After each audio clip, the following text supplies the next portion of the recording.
Bismillahirrahmanirrahim. Assalamualaikum warahmatullahi wabarakatuh. Innal hamdalillah nahmaduhu wa nasta'inuhu wa nastaghfiruhu wa nastahdihi wa na'udzu billahi min shururi anfusina wa min sayyiati a'malina. Man yahdihillahu fala mudilla lahu wa may yudlilhu fala hadiya lahu. Asyhadu an la ilaha illallah wahdahu la syarika lahu wa asyhadu anna Muhammadan 'abduhu wa rasuluh. Qala Allah azza wa jalla ya ayyuhalladzina amanu taqullaha haqqa tuqatih wa la tamutunna illa wa antum muslimun. Fa inna asdaqal hadithi kitabullah wa khairal huda huda Muhammadin sallallahu alaihi wasallam. Syarrul umuri muhdatsatuha fa inna kulla muhdatsatin bid'ah wa kulla bid'atin dhalalah wa kulla dhalalatin finnar. Ikhwani fid din, jamaah yang semoga dirahmati oleh Allah Subhanahu wa taala. Alhamdulillah, segala puji bagi Allah Subhanahu wa taala yang masih berikan kita nikmat hidayah, nikmat iman, nikmat Islam, nikmat kesehatan, sehingga pada pagi hari ini kita bisa kumpul, kita bisa belajar bersama, duduk dalam suatu majelis. Mudah-mudahan duduknya kita di sini diberkahi oleh Allah Subhanahu wa taala dan menjadi tambahan pemberat timbangan kita di hari kiamat kelak. Amin rabbal alamin. Salawat dan salam kita curahkan kepada Nabi kita Muhammad sallallahu alaihi wasallam, juga kepada putra-putri beliau, kepada istri-istri beliau, pada para sahabat beliau dan seluruh orang-orang yang mengikuti jejak beliau hingga hari kiamat kelak. Jamaah yang semoga dirahmati Allah Subhanahu wa taala, pertama-tama saya ucapkan jazakumullah khairan telah memberikan saya kesempatan untuk bisa hadir di hadapan jamaah sekalian. Mudah-mudahan kehadiran saya bisa memberikan manfaat kepada diri saya pribadi, kemudian juga kepada jamaah sekalian. Pembahasan kita pada pagi hari ini yaitu pembahasan tentang suatu hal yang membuat memberikan kekhawatiran kepada kita, memberikan ketakutan kepada kita, yaitu berkaitan dengan kematian.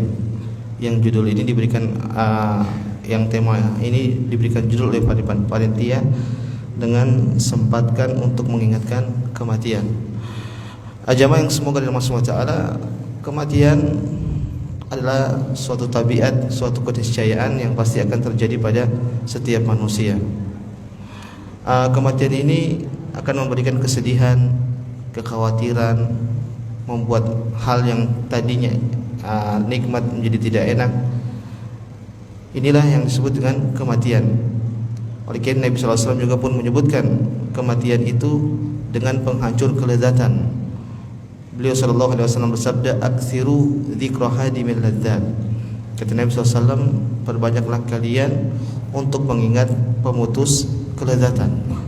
Jadi Nabi SAW menyebutkan kematian dengan pemutus kelezatan. Pembahasan ini meskipun mungkin tidak menyenangkan bagi setiap kita, tapi pembahasan ini perlu untuk dibahas. Pembahasan ini perlu dibahas. Kenapa? Karena kita tahu, meskipun kita tahu kita akan wafat, kita tahu kita akan meninggal, tapi seringnya kita lalai untuk menghadapi hal tersebut. Terlalu banyak hal-hal yang kita lakukan sehingga perbuatan-perbuatan tersebut membuat kita lalai. Mungkin kita terlalu banyak maksiat, mungkin kita juga terbiasa melihat hal-hal yang haram, atau mungkin bisa jadi makan dari harta yang haram. Yang ini semua membuat hati kita keras sehingga kita pun lalai dengan mengingat kematian. Di sisi lain, jamaah semoga yang dirahmati Allah Subhanahu wa taala, kita pun sering juga melihat orang meninggal. Di sekitar kita banyak sekali orang meninggal. Bahkan mungkin tiap hari kita juga melewati perkuburan. Bahkan mungkin ada orang-orang yang dekat dengan kita, kerabat, saudara, kerabat dekat kita yang meninggal di tengah-tengah kita. Namun terkadang semua itu tidak membuat kita tergugah sehingga membuat kita untuk mempersiapkan kematian, tidak. Kenapa? Sekali lagi, bisa jadi ini karena kemaksiatan, karena kelalaian, sehingga membuat hati kita keras, sehingga kita lupa dengan kematian. Makanya Imam Hasan Al-Basri rahimahullahu taala, beliau mengatakan, "Ma ra'aitu yaqinan ashbaha bisyak min yaqinin nas bil maut tsumma la yasta'iddunahu lahu." Kata beliau, aku tidak pernah melihat ada suatu keyakinan kemudian berubah menjadi suatu keraguan di sisi manusia melebihi namanya kematian. Artinya apa? Kematian ini kita yakin semua. Kita yakin bahwasanya kita pasti mati. Tapi sikap kita terhadap kematian ternyata tidak menggambarkan bahwa kita yakin dengan kematian. Justru sikap kita menggambarkan bahwa kita ini tidak akan mati. Kenapa? Kita tidak menyiapkan menghadapi hari kematian tersebut. Ini yang dikatakan oleh Al-Imam Al-Hasan Al-Basri rahimahullahu ta'ala. Beliau mengkritik, beliau melihat bagaimana fenomena manusia yang beliau lihat ternyata manusia ini kebanyakan dari mereka tidak persiapan dengan menghadapi namanya hari kematian. Padahal sekali lagi manusia sendiri mereka yakin bahwasanya mereka akan meninggal. Jamaah yang semua taala, maka pada kesempatan kali ini kita akan berbicara sedikit tentang kematian. Saya akan menyebutkan beberapa poin-poin penting yang kita harus paham mengenai dengan kematian. Jamaah yang semoga semua taala, hal pertama yang saya ingin sampaikan pada kesempatan pada pagi hari ini yaitu kita harus mengenal tentang kematian. Apa saja nama-nama kematian? Nama-nama kematian ternyata dalam syariat kita sangat banyak. Yang pertama disebut oleh Nabi SAW dengan Al-Qiyamah As-Sughra. Kematian disebut dengan apa? Al-Qiyamah As-Sughra atau kiamat kecil. Disebutkan oleh para ulama. Para ulama mengatakan man mata faqad qamat qiyamatuh. Kata para ulama bahwasanya barang siapa yang dia wafat maka telah tegaklah kiamatnya. Maksud kiamat di sini apa? Kiamat kecil. Karena kalau tatkala dia sudah meninggal, dia sudah tidak bisa lagi beramal. Sedangkan orang tempat beramal itu di dunia. Dan kalau orang sudah meninggal, dia tidak akan bisa beramal. Maka orang yang seperti ini disebut dengan ditegakkannya hari kiamat. Kiamatnya sudah akan ditegakkan, maksudnya kiamat kecil. Di antara nama kematian jamaah disebutkan dalam Al-Quran, kiamat itu disebut dengan apa? Yakin. Dengan yakin. Allah Subhanahu wa taala berfirman, "Wa'bud rabbaka hatta ya'tiyakal yaqin." Kata Allah Subhanahu wa taala, beribadahlah kalian kepada Allah Subhanahu wa taala sampai datang keyakinan kepada kalian. Pada ahli tafsir tatkala mereka menyebutkan yakin di sini maknanya adalah al-maut, yaitu apa? Kematian. Sebagian orang salah tafsir, salah paham. Tatkala mereka baca ayat ini atau mungkin sengaja untuk mengada-ngadakan istidlal dengan ayat ini, mereka mengatakan selama kita yakin kepada Allah Subhanahu wa taala maka kita tidak perlu beribadah. Kenapa? Mereka mengatakan kalau kita sudah yakin Allah itu ada, Allah itu Tuhan kita, Allah yang menciptakan kita, Allah yang memberikan rezeki kepada kita, udah ngapain beribadah? Karena Allah mengatakan wa'bud rabbaka hatta ya'tiyakal yaqin. Beribadahlah kalian kepada Allah Subhanahu wa taala sampai datang keyakinan kepada kalian. Ini orang berarti tidak paham tentang bahasa Arab dan tidak baca buku tafsir. Ternyata yakin disebut di situ maksudnya adalah apa? Kematian. Kenapa disebut kematian dengan al-yaqin jamaah? Karena hal-hal peristiwa gaib yang disampaikan oleh Nabi SAW dan juga Allah Subhanahu wa taala dalam Al-Quran dan juga dalam hadis Nabi SAW tentang kejadian-kejadian pada hari kiamat atau setelah kematian, ini akan menjadi yakin di mata kita, akan menjadi yakin di sisi kita. Mungkin sebelumnya kita tidak melihat secara langsung, nanti tatkala kita wafat barulah itu semua terjadi, sehingga berubahlah menjadi keyakinan yang sangat kokoh pada diri kita. Contoh saya misalkan kita berbicara tentang sakratul maut, yang Nabi menyebutkan nanti datang malaikat bagi orang-orang mukmin yang datang dengan dengan wajah yang sangat putih, kemudian membawa kain dari surga, kemudian mencabut nyawa kaum muslimin tersebut. Kemudian nanti akan bicara tentang namanya alam barzakh, yang nanti setiap kita akan ditanya oleh dua malaikat tentang fitnah kubur, man rabbuk wa ma dinuk wa ma nabiyyuk. Ini semua perkara-perkara gaib yang nanti akan kita baru rasakan tatkala kita setelah wafat, setelah kita mati. Maka inilah diantara kenapa disebutkan kematian itu dengan al-yaqin. Di antara ayat yang lain yang menyebutkan tentang kematian ini disebut dengan al-yaqin, firman Allah Subhanahu wa taala, "Ma salakakum fi saqar." Allah bertanya kepada orang-orang kafir, apa yang membuat kalian masuk ke dalam neraka saqar? Kata mereka, qalu lam naku minal musallin. Dulu kami di dunia kami tidak pernah salat. Wa lam naku nut'imul miskin, dan juga di dunia kami tidak memberikan makan kepada orang-orang miskin. Wa kunna nakhudu ma'al khaidin wa kunna nukadzibu biyaumiddin, dan kami juga mendustakan hari kiamat hatta atana al-yaqin, sampai datang kepada kami namanya al-yaqin, yaitu kematian. Maka sekali lagi jemaah, di antara nama kematian itu apa? Al-yaqin. Berkaitan dengan ayat tadi yang saya bacakan, masalah fis saqar, apa yang membuat kalian masuk ke dalam neraka jahanam? Ternyata orang kafir mengatakan, dulu di dunia kami tidak sholat dan kami juga tidak memberikan makan kepada orang-orang miskin. Kata para ulama, ini dalil bahwasanya furu'us syariah, cabang-cabang syariat ini pun diwajibkan kepada orang-orang kafir. Diwajibkan kepada orang-orang kafir.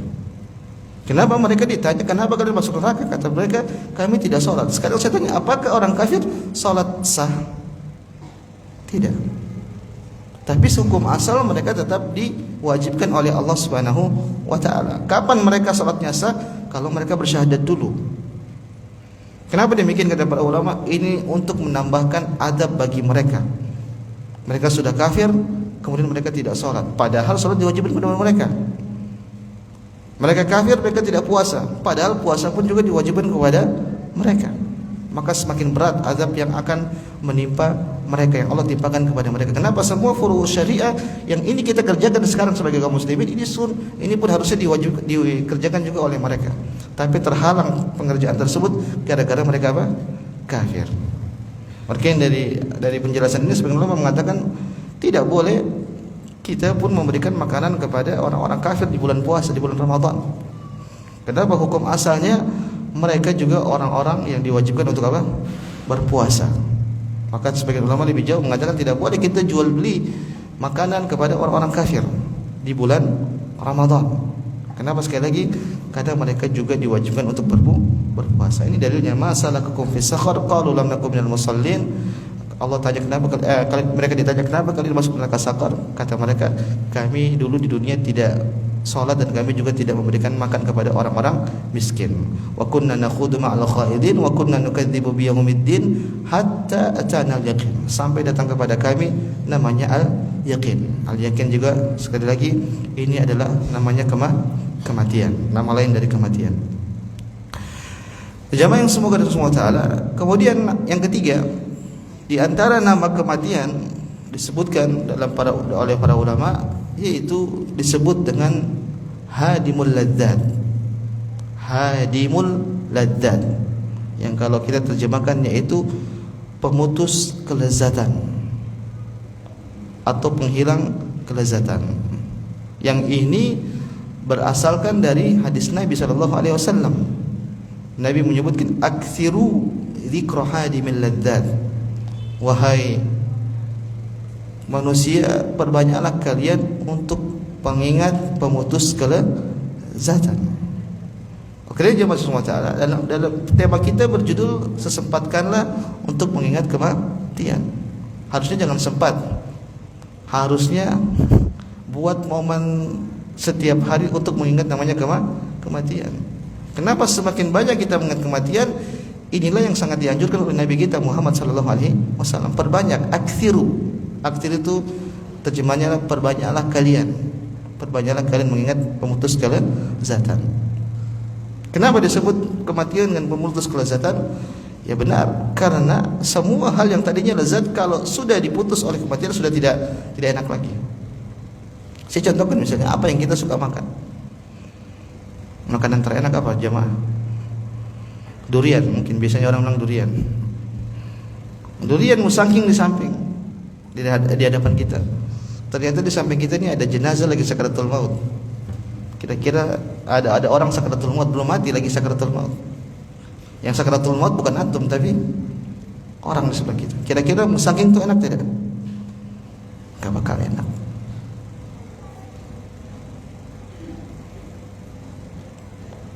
Semua yang kita punya anak, kita punya istri, kita punya rumah mungkin yang luas, kita punya kendaraan yang nyaman. Ini semua kelezatan. Tatkala maut datang ini semua jadi tidak enak, hilang. Tadi yang bisa kita rasakan semua akhirnya diputus oleh namanya kematian, yang akhirnya masuk ke dalam apa? Alam kubur. Maka Nabi menyebutkan yatba'ul mayyit thalath. Kalau seorang meninggal nanti, maka yang akan mengantarkan dia ke kuburannya 3 hal, yaitu hartanya, keluarganya, dan juga amalan solehnya. Tatkala semua sudah selesai mengantarkan ke dia ke dalam jenazah, sudah masuk dalam liang kubur, maka 2 pulang, 1 tinggal. Yang tadi dia punya mobil ngikut semua, mungkin mobilnya 5 nganter dia, pulang mobilnya. Dia punya keluarga, punya orang tua, mungkin punya anak, punya istri. Habis ngantar, dia sudah masuk ruang kubur, apakah mereka masih mau nemenin sampai berhari-hari? Tidak. Tidak sampai sejam, tidak sampai 2 jam, langsung mereka pulang. Itu tadi yang bikin mereka senang, akhirnya diputus oleh namanya kematian. Maka ini diantara nama kematian, hadimul ladzat, pemutus kelezatan. Kemudian jemaah semoga dirahmati Allah SWT, yang terakhir diantara nama kematian yaitu disebut dengan al-maut. Apa namanya? Al-maut. Artinya hilangnya kehidupan. Hilangnya apa? Kehidupan. Inilah jemaah SWT yang harus kita pahami tentang nama-nama kematian. Yang kematian ini adalah juga makhluk jemaah, sama dengan kita. Allah mengatakan alladzi khalaqal mauta wal hayah. Allah itu menciptakan kematian dan juga kehidupan. Hanya saja kematian dan kehidupan itu bukan sesuatu yang konkret, bentuk yang abstrak. Tapi kematian ini nanti akan menjadi konkret pada hari kiamat. Jadi Nabi sebutkan bahwasanya pada hari kiamat Allah akan menjadikan kematian itu dalam bentuk seekor domba. Kemudian Allah Subhanahu wa taala pun menyembelih domba tersebut. Akhirnya domba tersebut mati. Artinya apa? Kematian akan mati. Berarti sudah tidak ada lagi namanya kematian. Makanya orang nanti hidup di akhirat abadul abad, selama-lamanya. Entah di surga atau di neraka jahanam. Ternyata hidup di akhirat tersebut yang abadi ini barometernya bergantung dengan kehidupan kita di dunia ini yang hanya sebentar. Jemaah, kita hidup di dunia sebentar. Kalau kita membandingkan dengan kehidupan setelah kematian, tidak ada bandingannya.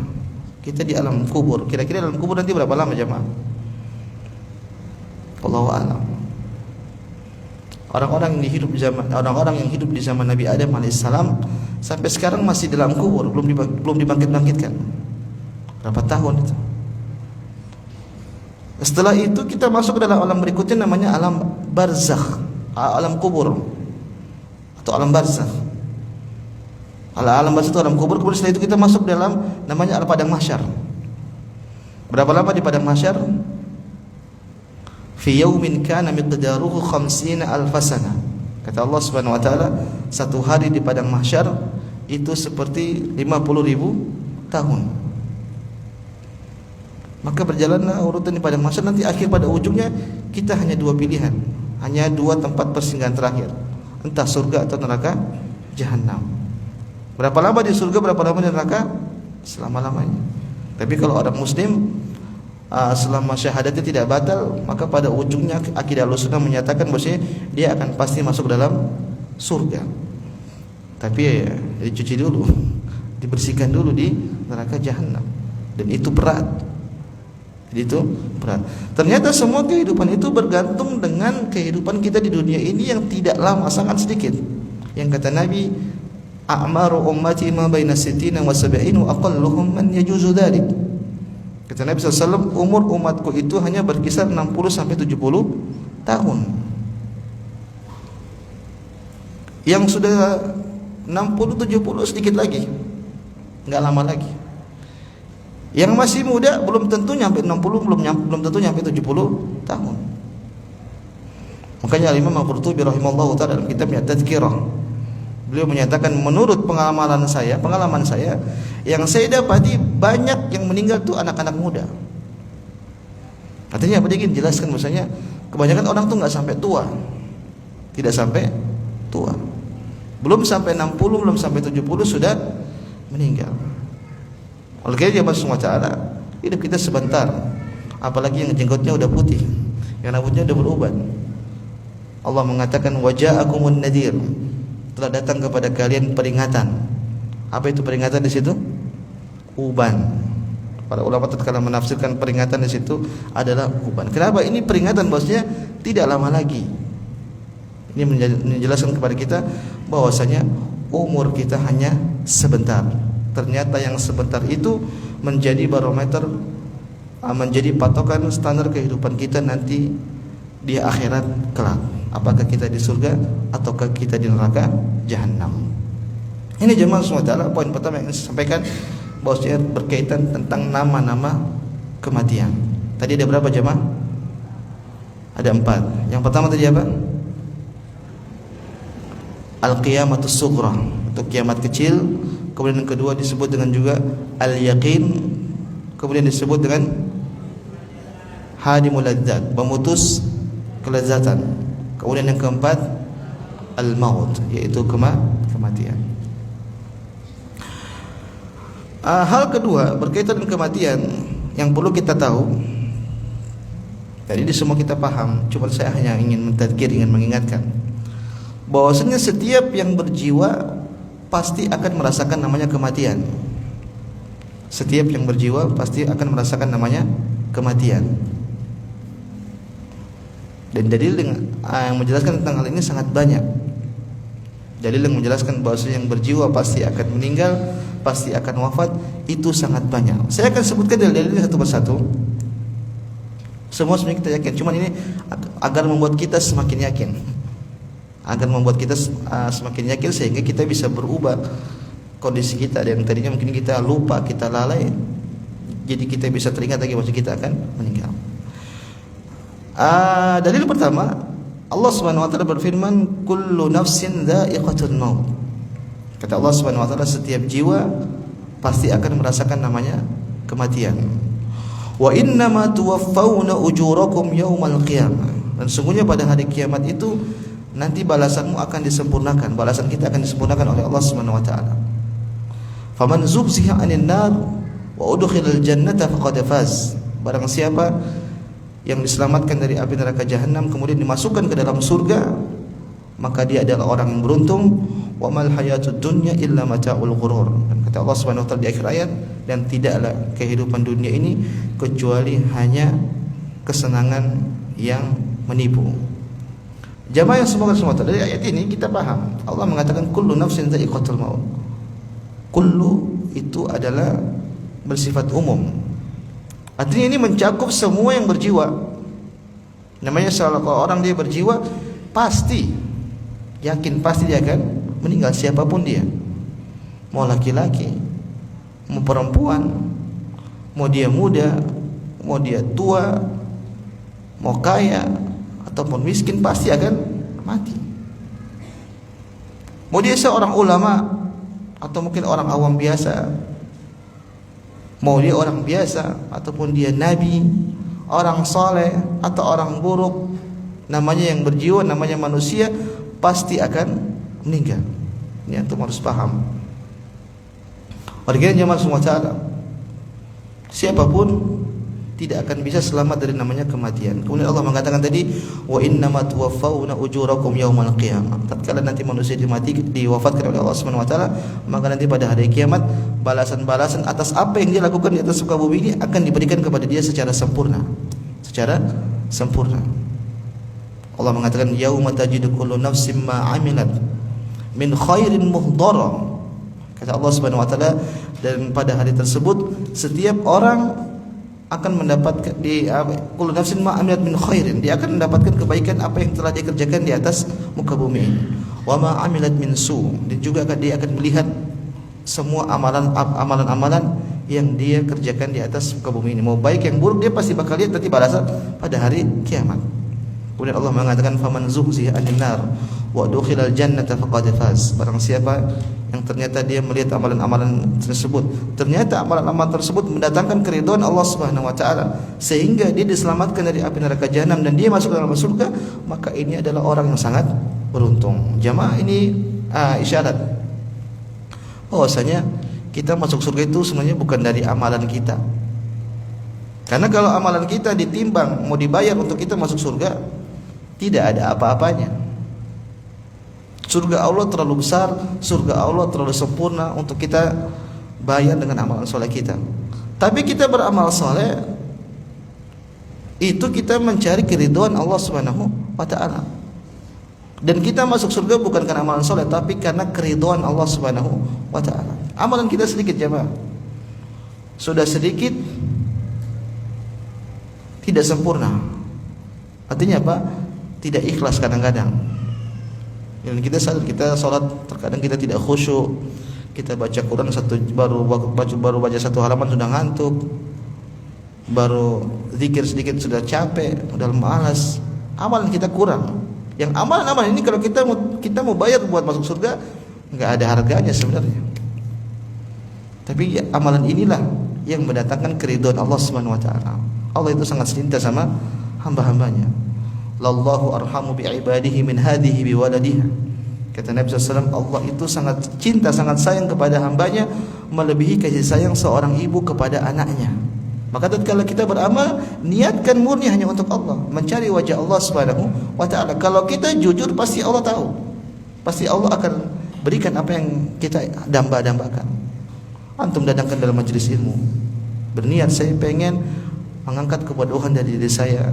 Saya ingin juga kalau bisa nanti mengangkat kebodohan dari keluarga saya. Kalau kita murni ikhlas, ini kita beribadah kepada Allah, ini akan menjadi dan mendatangkan keridhaan Allah Subhanahu wa taala. Lain halnya kalau kita datang ke majelis ilmu cuman pengen ada tendensi niat-niat yang lain, tidak murni ikhlas, maka Allah pun tahu.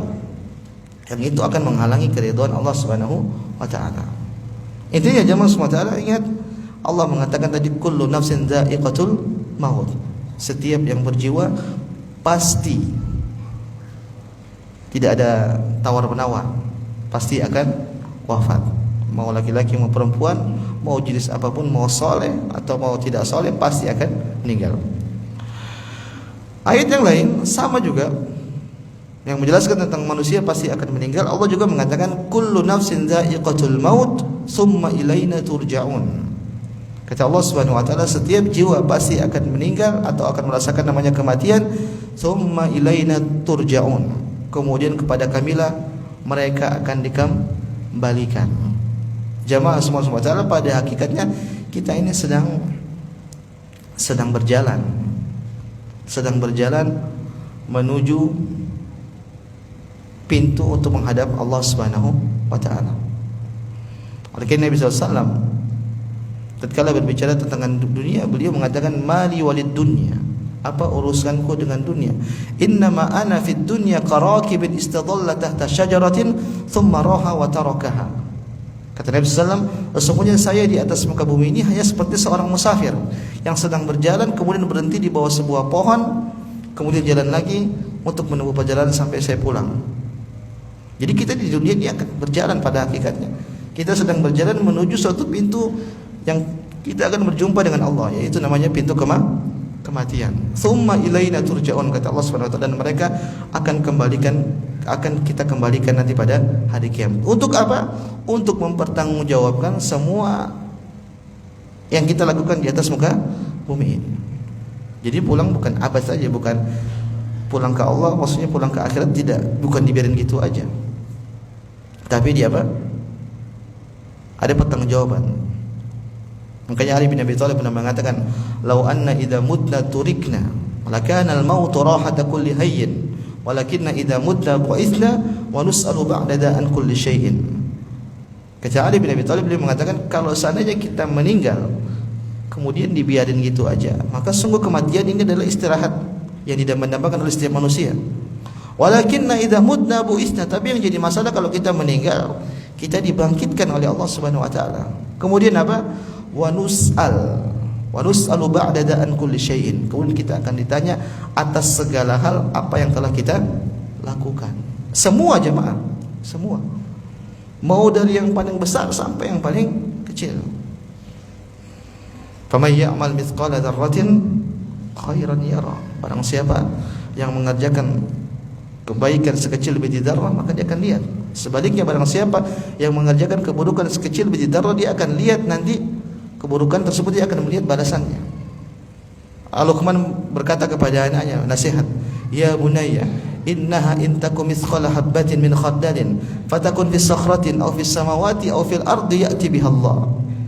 Wahai anakku, kata Luqman, amalan kecil yang kau lakukan meskipun sekecil biji sawi, kalau amalan tersebut bisa jadi mungkin dia tertimbun di bawah tanah, atau mungkin terbang di atas langit, atau mungkin tertimbun di bawah batu, kata Luqman, ya'ti bihallah, pada hari kiamat tersebut amalan tersebut pasti akan didatangkan oleh Allah Subhanahu wa taala. Inilah tujuan kita nanti dibangkitkan oleh Allah Subhanahu wa taala. Jadi kita dibangkitkan bukan cuman dibiarin gitu aja, tapi kita pasti akan diminta pertanggungjawaban. Allah mengatakan wa wudi al-kitab fataral mujrimina mushfiqina mimma fihi wa yaquluna ya wailatana ma li hadzal kitab la yughadiru saghiratan wala kabiratan illa ahsaha. Dalam surah Al-Kahfi Allah berbicara tentang orang-orang mujrim, orang-orang kafir. Tatkala mereka dibangkitkan, maka diberikanlah buku catatan kepada mereka. Maka mereka mengatakan, ini buku apa ini? Ya, dari yang besar sampai yang kecil semua tercatat rapi. Semua tercatat rapi.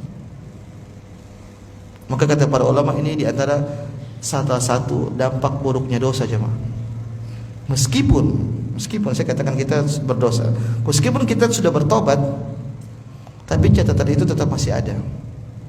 Catatan itu tetap masih ada bekasnya, dan ini sangat membuat kita malu. Sangat membuat kita malu. Kita akan malu di hadapan Allah yang pertama, kemudian yang kedua kita akan malu di hadapan halayak. Ya, mungkin kita dulu di dunia kita dianggap sebagai orang saleh, sebagai orang bertakwa, ternyata kita punya kemaksiatan di belakang sana yang tidak ada orang tahu kecuali kita sama Allah, yang itu nanti Allah akan bongkar pada hari kiamat. Mengerikan. Kemudian jemaah semua di antara ayat lain yang menjelaskan bahwasanya kita akan wafat, dalilnya adalah firman Allah Subhanahu wa taala, kullu nafsin dha'iqatul maut. Kata Allah Subhanahu wa taala, setiap jiwa pasti akan mati atau merasakan kematian. Wa nabluukum bisyarri wal khairi fitnah wa inna ilaina turja'un. Ini sama dengan tadi. Tapi ingin saya bahas di sini, Allah mengatakan wa nabluukum bisyarri wal khairi fitnah. Kata Allah Subhanahu wa taala, kami akan menguji kalian dengan keburukan dan juga dengan kebaikan. Ikhwani fiddin, setelah Allah mengatakan bahwasanya kita akan meninggal, kemudian Allah pertegas mengatakan kalian itu sedang diuji, baik dengan kebaikan atau baik dengan keburukan. Jamaah semua taala, kita kalau diuji dengan keburukan, insya Allah kita paham. Insya Allah kita paham bahwasanya kita sedang diuji. Misal contohnya kita diuji oleh Allah SWT dengan kondisi ekonomi kita mungkin. Akhirnya kita tahu, mungkin kita pasti merasa kita sedang diuji oleh Allah SWT. Mungkin kita jalan, kita dapat musibah, la qadarullah, tiba-tiba ada hal yang kita tidak sukai terjadi, kita yakin oh ini musibah dari Allah SWT. Dan biasanya kalau orang diuji dengan musibah seperti ini, dia tahu, dia yakin ini musibah, sehingga dia sadar, akhirnya dia kembali kepada Allah SWT. Tapi yang jadi masalah, kalau orang diuji dengan kelapangan, orang diuji dengan kebahagiaan, orang diuji dengan kesenangan. Kebanyakan manusia mereka tidak sadar kalau mereka sedang diuji oleh Allah Subhanahu wa taala. Dan ini sangat bahaya yang seperti ini. Akhirnya apa? Dia bangga dengan dirinya, maka bisa penyakit muncul, akhirnya dia ujub. Ujub itu apa? Dia kagum sama dirinya. Jangan-jangan saya ini memang orang hebat, dapat kenikmatan terus. Kalau sudah ujub, maka akan mengantarkan kepada penyakit selanjutnya. Apa itu? Apa jemaah? Al-kibr. Kibr itu apa? Sombong. Batarul haq wa ghamtun nas. Dan betapa banyak orang seperti itu. Tadinya mungkin dia tidak punya apa-apa, tiba-tiba Allah kasih dia kenikmatan yang biasa kita sebut, kenal dengan apa? OKB. Apa itu OKB jemaah? Orang kaya baru. Akhirnya dia ujub, akhirnya muncullah penyakit kibar, sombong. Sombong itu apa? Batarul haq, tidak menerima namanya kebenaran, dan juga ghamtun nas, merendahkan orang. Dan sombong ini sama yang menjadi saya ingin perhatikan, yang ingin saya sampaikan tidak hanya berkaitan dengan masalah duniawi. Kalau orang sombong punya harta banyak, ini banyak. Tapi potensi besar orang bisa sombong juga itu karena apa jemaah? Karena ilmu. Ilmu itu juga bisa membuat orang sombong. Contoh misalnya, kita sudah ngaji lah misalnya, kita udah sering kajian, terus kita lihat tetangga kita mungkin dia tidak pernah ngaji, mungkin sibuk dengan urusan dunia, mungkin kita tidak pernah lihat dia duduk di majelis ilmu. Akhirnya kita punya rasa, kita merasa dalam kita lebih baik daripada dia. Ini penyakit jemaah. Akhirnya kalau kita sudah merasa lebih baik daripada dia, nanti kita akan merendahkan dia, kita akan acuh sama dia. Intinya kita tidak peduli sama dia. Ini penyakit. Sekarang saya tanya sama jemaah, apa standar kita mengatakan kita lebih baik daripada dia? Kita nggak tahu. Siapa tahu di malam dia sholat malam, kita nggak tahu. Mungkin dia ikut kajian di tempat lain, atau mungkin dia pergi sedekahnya di mana, kita kan nggak tahu. Allah mengatakan inna akramakum indallahi atqakum. Dan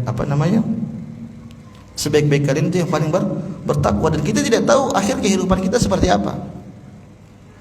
Oke lah, sekarang kita jadi hamba-hamba bertakwa. Apakah kita yakin kita bisa seperti ini sampai hari kiamat, sampai kita meninggal? Tidak juga. Sebaliknya, orang yang kita rendahin tadi, yang kita mungkin anggap dia orang banyak dosa, apakah dia akan wafat dengan seperti itu? Tidak ada, semua rahasia Allah. Takdir kata para ulama, sirullahil makhtum. Takdir itu rahasia Allah yang terkunci. Jadi kita tidak bisa klaim saya akan wafat seperti ini, saya akan wafat dalam kondisi sekarang, enggak bisa. Bukankah kita pernah dengar hadis Nabi mengatakan, inna ahdakum la ya'malu bi amali ahlil jannah hatta ma yakunu bainahu wa bainaha illa dira' fayasbiqu alaihi alkitab fayamalu bi amali ahli an-nar fayadkhuluha. Kata Nabi SAW, ada salah seorang di antara kalian yang di dunia dia itu mengerjakan amalan-amalan penghuni surga, sampai-sampai surga dekat sama dia, tapi di akhir kehidupannya ternyata dia beramal keburukan, beramal penghuni neraka, akhirnya dia pun masuk neraka jahanam. Sebaliknya kata Nabi, wa inna ahadakum la ya'malu bi amali ahli an-nar hatta ma yakunu bainahu wa bainaha illa dira' fayasbiqu alaihi al-kitab fayamalu bi amalin ahli al-jannah fayadkhuluha. Kata Nabi SAW, ada orang yang sebaliknya, di dunia dia melakukan amalan-amalan penghuni neraka jahanam, sampai-sampai neraka sama dia itu sangat dekat, tapi ternyata catatan takdir mendahului dia. Akhirnya di akhir kehidupannya dia beramal saleh sehingga dia pun wafat husnul khatimah, kemudian masuk ke dalam surga. Dari hadis ini bagaimana kita mau klaim dia orang buruk? Enggak juga, enggak bisa. Maka jemaah SWT hati-hati. Kalau kita diuji dengan kebaikan, dengan kelapangan, dengan kesenangan, sadarlah bahwasanya itu kita juga sedang diuji. Antara dua saja. Kalau diuji musibah, maka kita harus apa? Bersabar. Kalau diuji dengan kebahagiaan, dengan kesenangan, dengan kelapangan, maka kita harus bersyukur kepada Allah Subhanahu wa taala. Kata Nabi sallallahu alaihi wasallam, ajaban li amril mu'min. Sungguh menakjubkan keadaan seorang mukmin, in amrahu kullahu khair. Sungguh semua perkaranya itu baik. In asabahu sarra syakara. Kalau dia diuji dengan dia diberikan kebaikan, maka dia bersyukur. Tapi kalau diberikan kesempitan, maka dia bersabar kepada Allah Subhanahu wa taala. Dan ini tidak dilakukan kecuali sebagai orang mukmin. Tapi kalau kita berbicara tentang keberhasilan seorang hamba, lebih banyak hamba-hamba yang diuji dengan apa? Kesusahan. Sebaliknya, sangat sedikit hamba-hamba yang diuji dengan kebaikan, akhirnya mereka lolos dengan ujian tersebut, berhasil dari ujian tersebut, sangat sedikit. Makanya Allah mengatakan, wa qalilun min ibadiyasy syakur. Sangat sedikit dari hamba-hambaku yang mereka bersyukur kepada Allah Subhanahu wa taala. Dalam hadis Nabi juga menyebutkan, di antara penghuni surga yang paling banyak itu orang-orang miskin.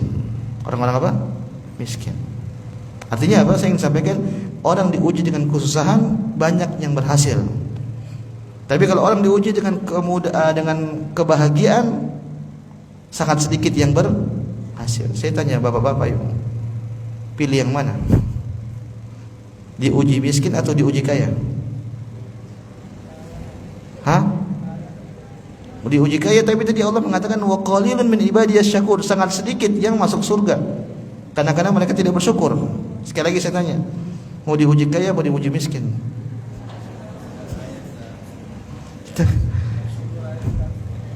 Kita nggak bisa milih. Kita tidak bisa milih. Jalani apa yang Allah berikan kepada kita. Semua yang kita rasakan saat ini, inilah yang paling maslahat buat kita jamaah. Karena Allah yang menciptakan kita, maka Allah tahu yang paling baik untuk kita. Jangan kita merasa, saya kalau jadi orang kaya, saya akan sedekah sana, sedekah sini. Belum tentu jemaah. Belum tentu. Kata para ulama, ada orang-orang yang dia itu harus miskin. Kalau dia miskin dia pasti baik. Tapi kalau dia diberikan kekayaan sedikit langsung dia kufur sama Allah Subhanahu wa taala. Sebaliknya ada orang-orang yang dia itu harus kaya. Kalau dia kaya dia sedekahnya kemana-mana. Tapi kalau dia miskin udah hancur dia. Dia kufur sama Allah, dia merasa tidak adil dan lainnya. Maka masing-masing setiap kita hendaknya kita terima atas apa yang Allah berikan kepada kita. Mau miskin bersabar, pahalanya besar. Innama yuwaffas sabiruna ajrahum bighairi hisab. Kata Allah Subhanahu wa taala, sesungguhnya orang bersabar itu pahalanya unlimited. Dan ingat, kalau kita miskin, kita tidak punya apa-apa, hisab kita ringan.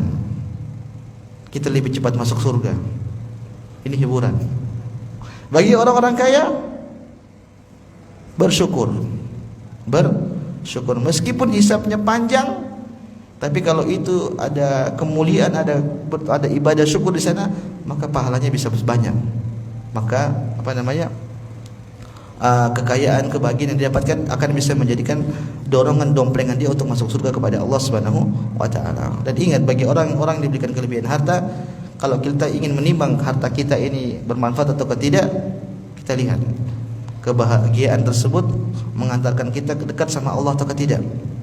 Kalau mengantarkan kepada kedekatan kepada Allah, semakin kita rajin beribadah, maka ini harta yang berkah. Sebaliknya, kalau kelapangan harta ternyata membuat kita lalai beribadah kepada Allah, bahkan sampai membuat kita tidak beribadah sama Allah, maka ini bukan kenikmatan pada hakikatnya, tapi ini adalah istidraj. Istidraj itu apa? Allah membuat kesenangan yang kita rasakan itu jadi bumerang buat kita. Jadi bumerang buat kita. Maka timbang-timbang jemaah. Kalau kita sedang diberikan proyek, diberikan SIM, ini kan akan kebahagiaan misalnya. Tapi ternyata proyek tersebut membuat kita lalai untuk sholat. Lagi rapat misalnya, sudah mau sholat asar, ntar dulu lah kita ini selesaikan dulu.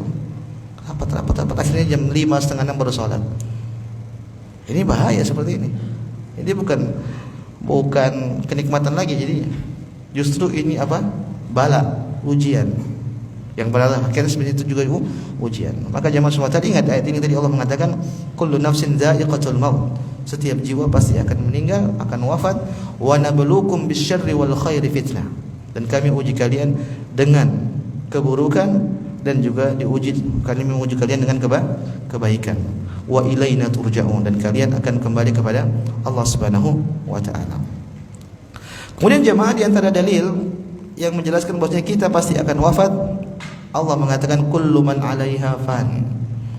Semua yang ada di atas muka bumi ini pasti akan binasa. Wa yabqa wajhu rabbika dzul jalali wal ikram. Dan yang akan kekal itu wajah Allah Subhanahu wa taala yang memiliki kebesaran dan kemuliaan yang tetap kekal. Artinya di sini bahwasanya semua ini akan binasa kecuali siapa? Allah Subhanahu wa taala. Kemudian jemaah semua taala, di antara dalil juga yang menyebutkan bahwa kita akan meninggal, Allah mengatakan wa ma ja'alna li basyarin min qablika khulda afa in mitta fahumul khalidun. Ini Allah berbicara kepada Nabi Muhammad SAW. Allah mengatakan, kami telah menjadikan manusia-manusia sebelum kalian itu, sebelum engkau itu wahai Muhammad, semua wafat, tidak kekal. Afa in mitta fahumul khalidun. Apakah kalau kau mati, apakah mereka nanti akan kekal? Artinya Allah ingin mengingatkan kepada Nabi wahai Muhammad, orang-orang yang dahulu pun sudah meninggal juga, maka kau juga akan meninggal, kau tidak kekal. Makanya dalam ayat yang lain Allah mengatakan innaka mayyitun wa innahum mayyitun. Sesungguhnya kau Muhammad kau akan wafat dan mereka juga akan wafat. Jemaah, kalau ada orang harus kekal, terusnya orang-orang soleh, ya tidak. Ternyata orang yang paling soleh, orang yang paling bertakwa, Nabi kita Muhammad SAW, beliau pun wafat. Terus kita bagaimana? Allah mengatakan wa ma Muhammadun illa rasulun qad khalat min qablihi rusul afa immata aw qutila qalabtum ala aqabikum. Kata Allah SWT, dan tidaklah Muhammad itu hanyalah seorang rasul. Apakah kalau Muhammad wafat kalian akan murtad? Ini isyarat maksudnya Nabi SAW pasti juga akan meninggal. Jamaah semua enggak usah ya, kita lihatlah orang-orang yang hebat-hebat disebut dalam Al-Quran. Contoh misalnya seperti Fir'aun. Mana sekarang enggak ada. Fir'aun lagi jadi mumi sekarang. Kalau antum pergi ke Mesir, antum lihat jasadnya. Ternyata kita lihat mumi Fir'aun itu kecil, tidak tinggi. Saya waktu lihat apa sih namanya itu, muminya, kita lihat kecil. Tapi kecil itu kok bisa sombong? Aduh, sombong. Diwafatkan oleh Allah Subhanahu wa taala. Sekarang tidak ada. Kita lihat juga orang-orang hebat zaman-zaman dahulu. Mana presiden-presiden yang hebat, mana raja-raja yang hebat, mana orang-orang jenderal-jenderal yang hebat. Meninggal semua sekarang. Ini dalil sangat tegas maksudnya manusia pasti akan wafat. Saya ulang jemaah, pada kaidah kalau misalnya manusia itu harus kekal, maka yang harus kekal itu orang-orang soleh. Dan orang paling soleh Nabi kita Muhammad sallallahu alaihi wasallam. Ternyata Nabi kita pun orang yang paling soleh, orang yang bertakwa, beliau meninggal. Bagaimana dengan kita yang setengah soleh? Maka kita berpotensi pasti akan lebih mudah untuk diwafatkan oleh Allah Subhanahu wa taala. Inilah jemaah semua tadi antara dalil-dalil yang jelaskan tentang bahwasanya manusia itu pasti akan wafat. Poin ketiga, setelah kita tahu nama-nama kematian, dalil-dalil bahwasanya kita akan pasti wafat. Kemudian poin ketiga yang saya sampaikan pada kesempatan kali ini yaitu sama mirip dengan poin kedua, tapi ini memberikan penjelasan kepada kita bahwasanya kita tidak akan bisa lari dari namanya kematian. Kalau kematian itu pasti, maka hal selanjutnya kita mau usaha apapun, kita nggak bakal bisa kabur dari namanya kematian. Yang sama saja sebenarnya dalil juga menunjukkan bahwa kita bakal mati. Di antara dalil yang menunjukkan kita tidak bakal bisa lari dari kematian, firman Allah Subhanahu wa taala, "Aina ma takunu yudrikumul maut." Kata Allah Subhanahu wa taala, kemanapun kalian pergi, yudrikumul maut, maka kematian itu akan mendapati kalian. Walau kuntum fi burujin musyayyada, meskipun kalian sembunyi di benteng-benteng yang sangat kokoh. Jemaah semua taala, kita mau ngapain? Kita mau pakai raja, mau pakai prajurit, mau tinggal di benteng yang sangat kokoh. Kalau sudah datang ajal, pasti mati. Saya contohkan misalnya Nabi Daud alaihissalam. Nabi Daud ini raja jemaah di zamannya. Tatkala malaikat maut datang, Nabi Daud kaget. Kau siapa? Kok kau bisa datang ke sini? Apa kata malaikat maut? Ana alladzi la ahabul muluk wa la yamtani'u minal hujjaj. Kata malaikat maut mengatakan, aku adalah orang yang tidak pernah takut dengan para raja. Kau raja Daud, saya tidak takut sama kau, kata malaikat. Dan tidak ada yang bisa menghalangiku. Maka dari situ Nabi Daud pun sadar, oh kau malaikat maut. Kenapa dia mau mencabut nyawa Nabi Daud alaihissalam? Padahal kita katakan Nabi Daud ini raja jamaah. Kalau orang raja saja wafat, apalagi orang biasa, raja yang dijaga dengan prajurit, yang mungkin orang tidak bisa lolos untuk melukai raja tersebut. Tapi malaikat maut kalau sudah datang pasti akan menembus hal tersebut.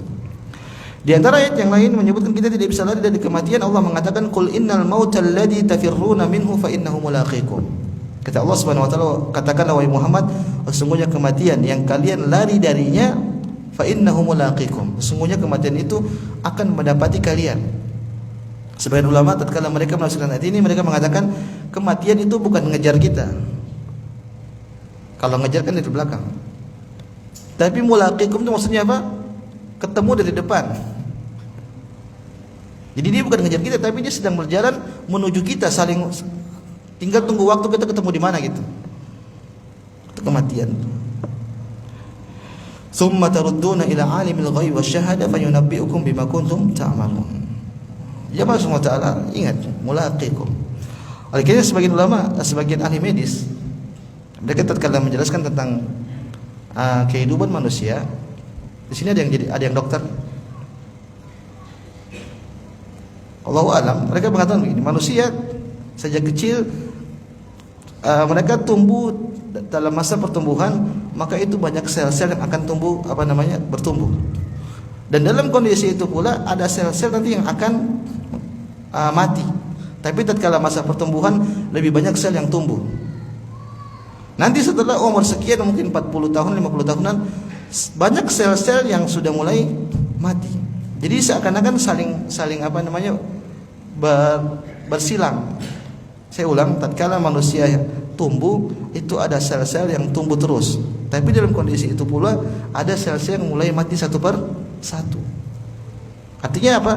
Kita menjalani kehidupan kita ini tidak kita akan jadi sempurna terus, akan semakin sempurna, tidak. Justru kita nanti akan semakin berkurang dan kita rasakan. Enggak usah umur 40 tahun, umur 30 tahun aja terkadang udah kerasa. 30 tahun, apalagi 40 tahun, apalagi 50 tahun. Yang ini semua isyarat bahwasanya manusia itu lemah. Manusia itu sangat lemah. Jamaah semua taala. Mungkin di sini kita jangan lihat. Kalau kita pergi umrah, saya pernah perhatikan ada kakek-kakek, tahu umurnya berapa, mungkin 100-an kali. Dia ngaji, dia berusaha bawa mushaf, dia lihat begini. Manusia lemah, manusia sangat lemah. Mau baca Quran aja nggak bisa. Terus kita mau sombong, nanti kita juga bakal jadi seperti itu. Coba antum lihat orang-orang tua-tua sekitar antum. Tatkala mereka beribadah, niatnya, semangatnya besar tapi tidak mampu. Apalagi orang-orang yang pada dasarnya tidak bisa beribadah, maka dia tidak bakal bisa mampu untuk beribadah. Manusia itu sangat lemah. Mungkin orang tua itu kalau kita dorong sedikit jatuh meninggal itu. Coba perhatikan, saya lihat, ya Allah, manusia sangat lemah. Kita sekarang masih merasa sehat, ya nanti kita juga bakal begitu kalau sampai. Tapi terkadang tidak sampai. Jamaah semua taala. Kemudian di antara ayat lain Allah mengatakan waja'at sakratul maut, dan datanglah sakratul maut kepada kalian bil haq, dengan sebenar-benarnya, ma kunta minhu tahid, yang dahulu kalian selalu lari atau menghindar darinya. Jadi Allah mengatakan kematian itu kita selalu menghindar darinya. Tapi kalau sudah datang pasti akan mengenai orang. Tidak bakal salah. Tidak pasti bakal salah orang. Maka jemaah semua taala, ini poin ketiga, dalil-dalil yang menyebutkan bahwasanya kita tidak bakal bisa lari dari kematian. Poin kedua disebutkan kita pasti mati. Yang kedua, kita tidak bakal bisa lari dari kematian. Kemudian jemaah semua yang dirahmati Allah Subhanahu wa taala, hal selanjutnya yang saya sampaikan yang keempat, itu ajal telah ditentukan namun tidak diketahui tempatnya dan juga waktunya. Oke lah, kita sudah tahu kita pasti mati. Kita tidak bisa lari kabur dari namanya kematian.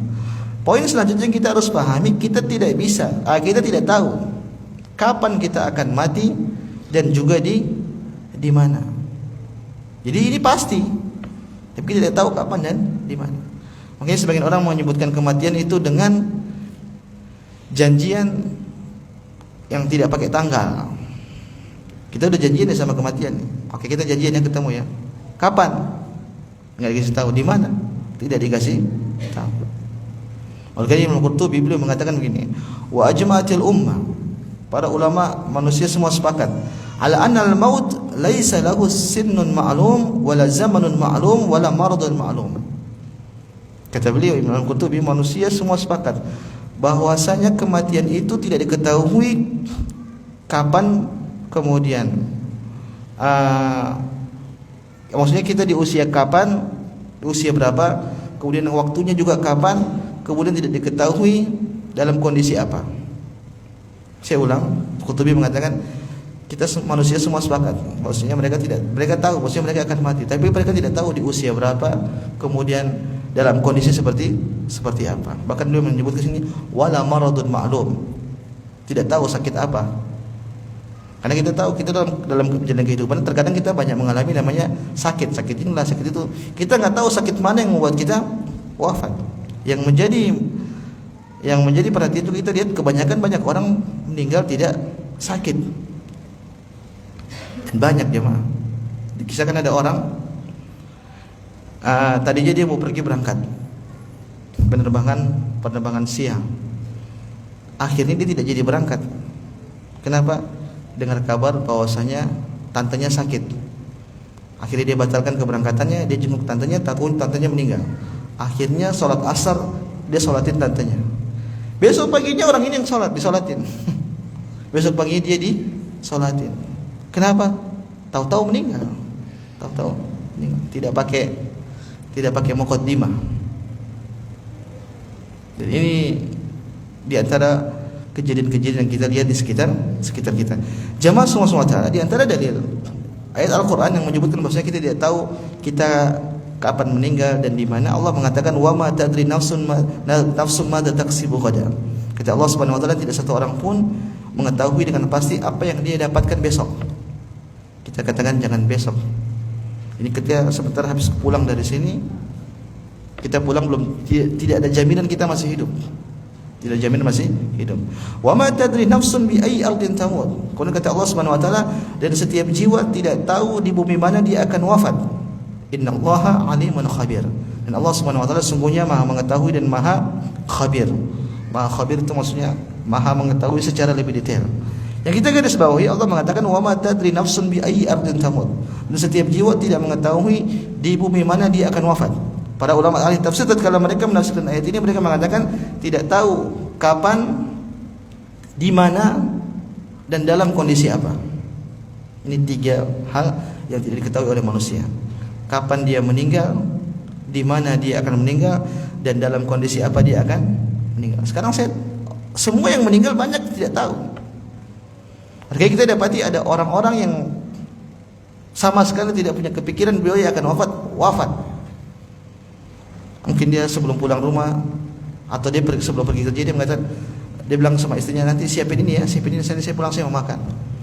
Tidak ada terbetik sama sekali pikiran meninggal. Tahu-tahu meninggal. Dan kejadian seperti ini sangat banyak. Makanya para ulama mengatakan bolehlah kita olahraga, kita minum obat. Tapi jangan sampai kita terlalu ujub dengan olahraga kita tersebut. Akhirnya kita lalai, masih muda kok. Jangankan orang yang fitness, yang olahraga juga pun bisa meninggal. Apalagi orang yang tidak olahraga. Artinya jangan sampai kita sering berobat, cek kesehatan, akhirnya kita terlalu pede dengan dengan tubuh kita. Akhirnya kalau kita terlalu pede bisa jadi kita tidak beribadah, kita tidak semangat beribadah. Itu juga bahaya. Kemudian jamaah semua taala, di antara ayat yang menyebutkan bahwasanya ajal tidak bisa diketahui, Allah mengatakan walikulli ummatin ajal fa idza jaa ajaluhum la yastakhiruna sa'atan wa la yastaqdimun. Kata Allah Subhanahu wa taala, dan setiap manusia itu ada ajalnya, dan apabila ajal telah datang la yastakhiruna sa'atan wa la yastaqdimun, maka ajal tersebut tidak bisa diundur atau juga tidak bisa dimajukan. Ada malaikat datang, "Entarlah saya bertobat dulu." Enggak ada.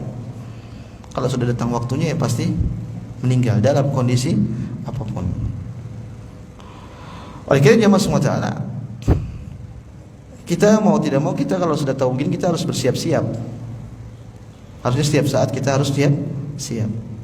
Karena kita nggak tahu kapan kita akan meninggal, dan kondisi apapun pasti dalam kondisi apapun kalau sudah namanya ajal pasti dia akan datang. Mau kita sedang berbuat kebaikan, mau kita dalam keadaan melakukan kemaksiatan, kalau sudah waktunya datang pasti datang, dan tidak butuh sakit. Lagi sehat, lagi olahraga pun bisa juga meninggal. Betapa banyak kita lihat orang lagi olahraga meninggal, lagi main sepeda goes meninggal, lagi main tenis meninggal. Mengerikan. Yang itu disebut dengan kematian mendadak. Dan inilah tanda hari kiamat. Nabi pernah mengatakan inna min amaratis sa'at aizhar mautul faja'ah.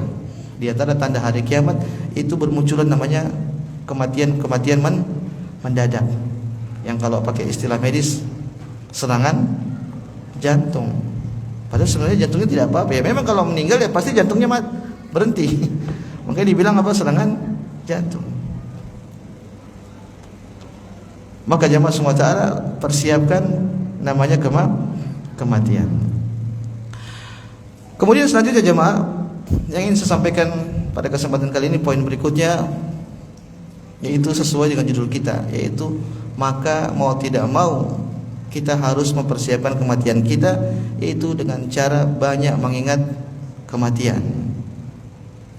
Dengan cara banyak mengingat kematian. Ikhwan, kita sudah lalai banyak urusan ini, urusan itu, urusan sana, urusan sini. Itu yang semua membuat kita lalai. Belum lagi kita lagi tenang-tenang dikit buka handphone, buka medsos. Itu semua bikin lalai. Belum lagi nonton berita, berita politik, berita apa lagi, macam-macam yang kita nonton, yang bikin pikiran dan bikin penasaran. Udah kayak sinetron, udah kayak televisi. Ini yang benar yang mana sih? Itu semua bikin kita lalai dari namanya mengingat namanya kematian. Padahal Nabi SAW memerintahkan kita memperbanyak mengingat kematian. Bahkan dalam sebuah hadis Nabi menyebutkan tolak ukur kecerdasan seseorang itu bukan karena gelarnya, bukan karena dia S1, S2, S3, S campur, enggak. Tapi standar kecerdasan seseorang yaitu sebanyak apa dia mengingat kematian. Nabi pernah ditanya, siapakah orang yang paling cerdas? Kata Nabi, aktsaruhum lil mauti dzikra, yaitu orang yang paling banyak mengingat kematian. Wa ahsanuhum lima ba'dahu istidadan ulaikal aqyas, dan mereka adalah orang-orang yang paling banyak mempersiapkan kematian. Mereka adalah orang yang paling cerdas. Kenapa dia tahu dia bakal mati, maka mau tidak mau dia harus banyak persiapkan bekal untuk menghadapi kematian. Dalam riwayat yang lain Nabi mengatakan al-kayyisu man dana nafsahu wa amila lima ba'dal maut. Orang yang cerdas itu adalah orang yang menahan dirinya dari hawa nafsunya, wa amila lima ba'dal maut, dan dia beramal untuk menghadapi namanya hari kematian. Jadi bukan orang yang cerdas yang bisa ngomong kiri kanan bisa beranalogi, tapi menurut Nabi adalah orang yang paling banyak mengingat kematian. Sebaliknya, orang yang tidak mengingat kematian itulah orang-orang yang bodoh. Allah mengatakan innamat taubatu 'alallahi lil ladzina ya'maluna as-su'a bil jahalah. Saya ulang, Allah mengatakan innamat taubatu 'alallahi lil ladzina ya'maluna as-su'a bi jahalah. Sebenarnya orang-orang yang bertobat yang dahulunya itu mereka melakukan maksiat karena kebodohan. Jadi orang bermaksiat tidak mengingat kematian itu namanya orang-orang bodoh.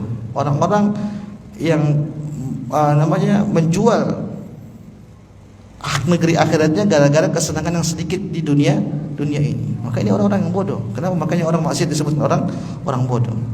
Maka jemaah semua jangan sampai kita menjadi orang bodoh. Nabi Yusuf juga pernah mengatakan, qala rabbis sijnu ahabbu ilayya mimma yad'unani ilayhi wa illa tasrif anni kaidahun asbu ilayhinna wa akum minal jahilin. Kata Allah Subhanahu wa taala menceritakan perkataan Yusuf. Nabi Yusuf mengatakan, ya Allah, penjara lebih aku sukai daripada memenuhi ajakan mereka kepadaku. Aw illa tasrif anni kaidahun asbu ilain wa aku minal jahil. Kalau saya ngikut ajakan tersebut, maka saya bagian dari orang-orang jahil, orang-orang bodoh. Maka jamaah semua ta'ala, jadilah orang-orang cerdas, yaitu orang-orang yang paling banyak menyiapkan bekal untuk hari kematian. Jangan sebaliknya kita menjadi orang bodoh. Orang bodoh yaitu orang yang rela menukar negeri akhirat yang kekal dengan kebahagiaan yang hanya sebentar, kebahagiaan yang semu, yang Allah mengatakan wa mal hayatud dunya illa mata'ul ghurur. Tidaklah kehidupan dunia ini hanya sebagai senda gurau atau hal-hal yang menipu. Kemudian jamaah semua ta'ala, di antara dalil yang menunjukkan kita harus banyak mengingat kematian, tadi kita sebutkan di awal, Nabi mengatakan aktsiru dzikra hadimil ladzat. Perbanyaklah kalian mengingat kematian. Maka jemaah SWT perbanyak ingat kematian. Kemudian Nabi mengatakan, zurul kubur fa innaha tudzakirukumul maut. Perbanyaklah kalian mengunjungi kuburan, menziarahi kuburan, karena kuburan akan banyak mengingatkan kalian kematian. Jadi ziarah kubur itu tujuannya jemaah kita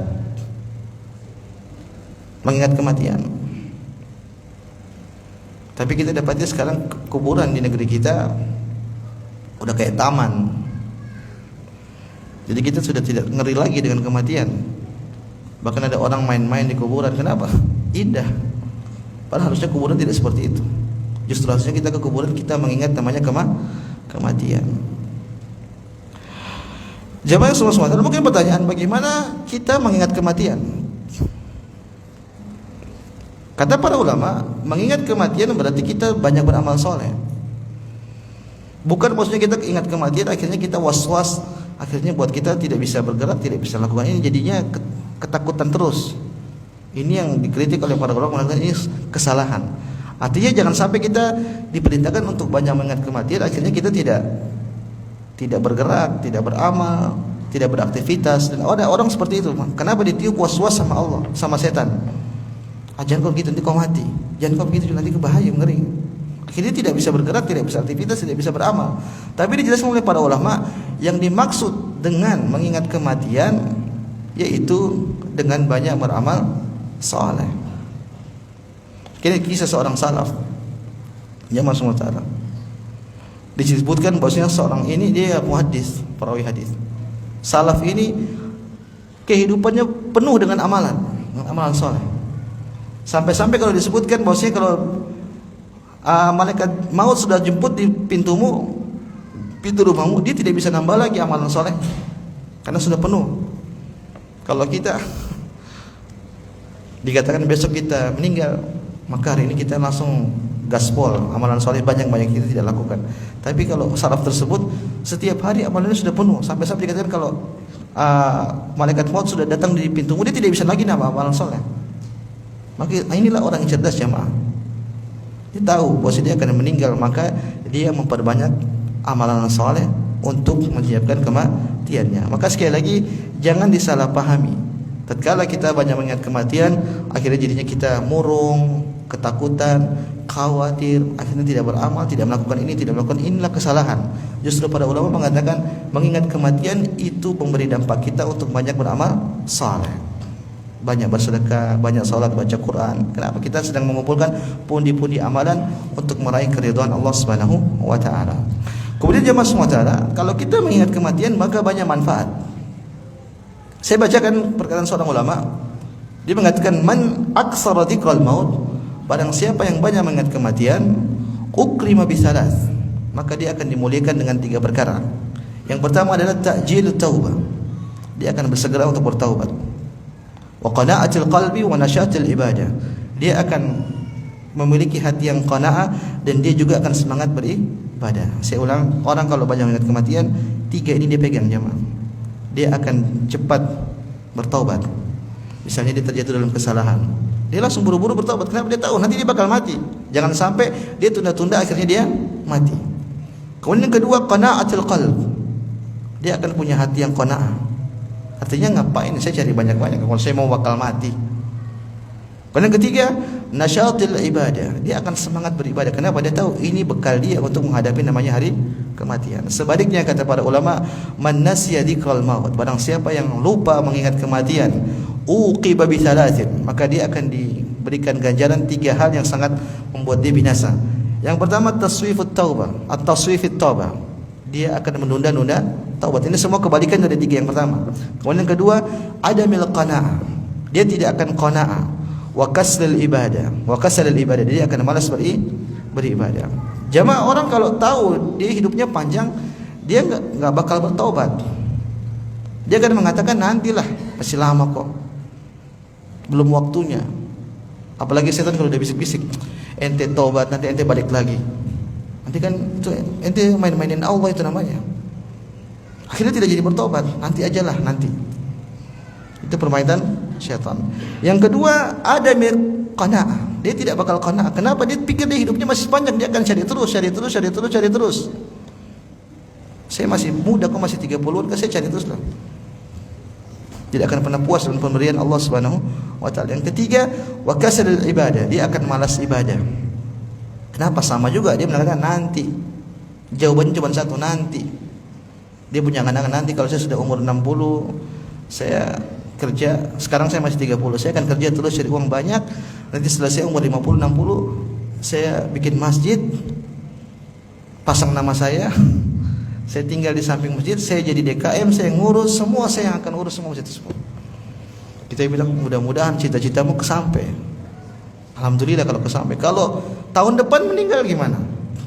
Belum sempat ibadah. Jangan tahun depan, besok kau meninggal gimana? Kan jadi masalah. Maka ini tiga, kalau kita banyak mengingat kematian, tiga manfaat yang kita dapatkan. Saya ulang, kita akan bersegera untuk bertaubat. Kemudian kita apa? Memiliki hati yang qanaah. Kemudian yang ketiga, kita akan rajin beribadah kepada Allah Subhanahu wa taala. Kemudian yang keempat, disebutkan oleh para ulama, kalau kita banyak ingat kematian, kita akan memutuskan diri kita dari sebab-sebab kelalaian. Kita akan memutuskan diri kita dari sebab-sebab kelalaian atau sebab-sebab futur. Maka kalau ada hal-hal yang membuat kita tahu ini kayaknya membuat kita nanti malas ibadah, kita akan tinggalin. Kenapa? Kita tahu kita akan meninggal. Justru kita akan semangat beribadah, akan fokus beribadah. Maka Nabi mengatakan, idza qumta fi salatika fashalli salata muwaddi'in. Kalau kau sedang salat, maka anggaplah ini adalah salat terakhirmu. Anggap salat terakhirmu. Kita salat Allah. Ini asar saya masih bisa salat tidak? Kalau kita punya pikiran seperti itu, pasti kita akan khusyuk di zuhur tersebut. Kita akan pasti khusyuk di zuhur tersebut. Kemudian di antara faktor agar kita, kalau kita sudah banyak mengingat kematian, maka kita akan takut juga bermaksiat kepada Allah. Kita ingat mati misalnya, ingat mati, tahu-tahu ada yang ngajak maksiat, kita nggak bakal mau. Kenapa? Kita takut. Tatkala kita bermaksiat, tahu-tahu Allah cabut nyawa tersebut. Kemudian kalau kita ingat wafat, maka kita insya Allah akan menjadi orang yang zuhud, orang yang bersyukur kepada Allah Subhanahu wa taala, sampai di qanaah, tidak terlalu banyak maunya. Apa yang Allah kasih pasti dia akan ridha. Tidak terlalu ngoyo mencari dunia. Percuma kita nyari dunia jemaah, ujung-ujungnya jadi apa? Ahli waris. Mungkin Nabi menyebutkan harta itu yang kita punya, yang kita miliki cuma beberapa, yaitu baju yang kita pakai, sama yang kita makan, sama yang kita sedekahkan. Selebihnya yang di ATM itu punya siapa jemaah? Yang pertama kalau tidak dia hilang, yang kedua akan jatuh kepada ahli waris. Maka harta yang kita punya sebenarnya itu yang kita sedekahkan. Makanya Nabi SAW tatkala menyembelih domba kalau tidak salah atau kambing, Nabi tanya kepada istrinya, wahai Aisyah, sisa apa yang kau sudah, kan Aisyah sudah bagi-bagi sebagian. Maka Nabi nanya, yang kau potong sebelah tadi sisa apa? Kata Aisyah, sisa pundaknya doang Rasulullah. Sisa apa? Pundaknya. Kata Nabi, semuanya tersisa kecuali pundaknya. Artinya apa? Yang kau sedekahkan tadi itu semua tersisa. Yang belum tersisa itu apa? Pundak kambing tersebut. Artinya kau sedekahkan semua, biar semuanya tersisa kekal di akhirat. Semua itulah yang nanti milik kita. Maka kita akan menjadi orang yang bersyukur. Kemudian jamaah semua taala, di antara manfaat kalau kita banyak mengingat wafat, kita tidak akan pernah hasad sama orang. Kita tidak akan pernah hasad sama orang. Ada orang dapat kebahagiaan, ada orang dapat kesenangan, kita tidak pengen. Karena kita tahu kita bakal wafat juga. Dan kita kalau semakin banyak harta, kita akan semakin banyak dihisab. Maka kita tidak peduli. Kita tahu orang dapat bahagia, ini pemberian Allah Subhanahu wa taala, terserah. Kemudian juga di antara hal kalau kita banyak mengingat kematian yang kita bisa dapatkan, yaitu kita tidak akan pernah dendam sama orang. Kita akan tidak pernah dendam sama orang. Ada orang buat masalah sama kita, kita maafin, alhamdulillah, enggak apa-apa lah. Insyaallah saya maafkan. Kenapa? Kalau kita maafkan, kita akan mendapatkan pahala yang sangat besar. Wa anta'fu aqrabu littaqwa, kata Allah Subhanahu wa taala, dengan engkau memaafkan itu kau akan dekat kepada ketakwaan. Maka kita akan mudah memaafkan orang. Kenapa? Kita tahu kita tidak lama lagi akan wafat. Inilah jamaah semua taala faedah-faedah kalau kita banyak mengingat kematian, yang pada intinya kalau kita banyak mengingat kematian, maka kita tidak akan mudah tergoda dengan pernak-pernik dunia, dengan kehijauan dunia. Karena dunia ini memang menarik jemaah. Nabi mengatakan, inna dunya khulwatun, ad-dunya khulwatun khadirah. Sesungguhnya dunia itu khulwah, manis dan juga hijau. Maka sangat wajar kalau manusia itu cinta sama dunia. Wa tuhibbunal mala hubban jamma. Kata Allah Subhanahu wa taala, manusia itu sungguh suka sama dunia dan sangat cinta. Maka wajar kalau kita cari dunia, kita cinta sama dunia, tapi kita harus proporsional. Jangan sampai dunia tersebut membuat kita lalai dengan yang namanya kematian. Karena kalau kita sudah lalai dengan kematian, maka akan banyak penyakit.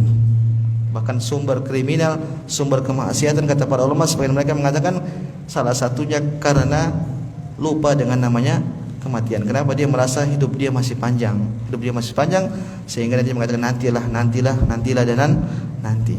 Inilah jamaah subhanahu wa ta'ala yang bisa kami sampaikan pada kesempatan kali ini, beberapa hal berkaitan dengan tadzkir tentang kematian. Mudah-mudahan Allah Subhanahu wa taala memberikan kita taufik sehingga kita tetap bisa beramal saleh untuk menyiapkan bekal kematian kita, dan mudah-mudahan Allah Subhanahu wa taala mewafatkan kita dalam keadaan husnul khatimah, wafat dalam keadaan Islam. Wallahu taala alam. Saya coba menjawab pertanyaan yang bisa dijawab.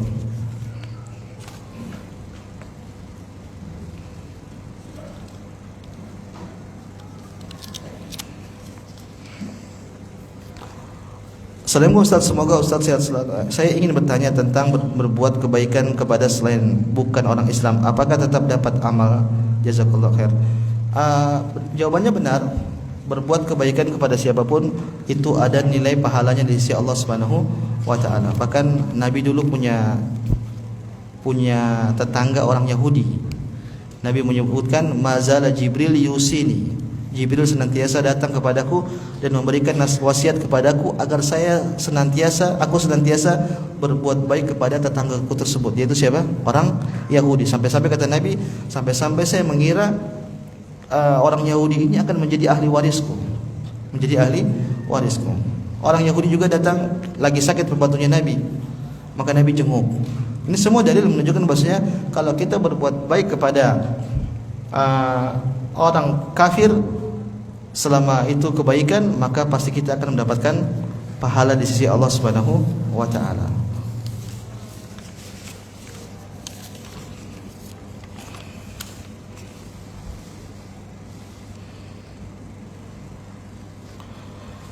Apa benar orang tua kita yang sudah meninggal bisa melihat keadaan anak-anaknya di dunia?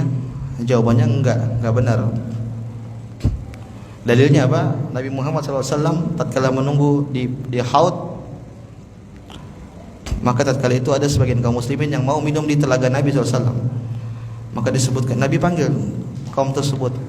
Maka tiba-tiba orang-orang muslim tersebut sebagian mereka terusir dari telaga Nabi. Maka Nabi mengatakan, ini umatku. Maka dikatakan kepada Nabi, innaka la tadri ma ahdatsu ba'dak. Wahai Muhammad, kau tidak tahu apa yang mereka adakan setelah kematianmu. Ini dalil bahwasanya Nabi tidak mengetahui tentang masa depan setelah beliau wafat. Kalau Nabi SAW tidak mengetahui, apalagi kita tidak tahu tentang urusan dunia sama sekali. Kita tidak tahu kalau kita sudah meninggal. Wallahu taala alam.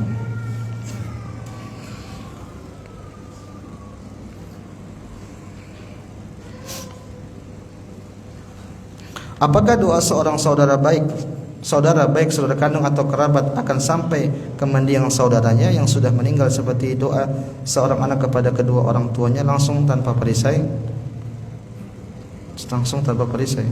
Wallahu alam, doa kepada siapapun sampai. Jangankan kepada anak kita, kepada siapapun akan sampai. Selama itu doa, ada orang meninggal kita tidak kenal, makanya kita disuruh datang ke kuburan, kita disuruh berdoa, mendoakan kebaikan, mendoakan ampunan kepada orang-orang yang sudah dikubur. Berarti kalau kepada orang yang tidak kenal saja sampai doanya, apalagi kepada saudara-saudara kita, itu lebih utama. Dan itulah kata para ulama silaturahim yang sesungguhnya. Kalau kita ketemu saudara kita masih hidup, itu baik, dianjurkan. Tapi biasanya kalau mereka sudah wafat, akhirnya terputus. Maka di antara bentuk silaturahim kita kepada orang yang sudah wafat, yaitu kita doain dia. Dan silaturahim yang paling inti itu kepada orang tua. Tatkala orang tua kita wafat, maka kita harus berbakti kepada mereka. Dan bakti yang paling inti adalah tatkala mereka sudah wafat, kita doain mereka, berarti kita memberikan kebaikan kepada mereka. Maka kepada siapapun saja sampai doanya bisa dikabulkan oleh Allah, apalagi kepada saudara dekat kita. Wallahu taala alam.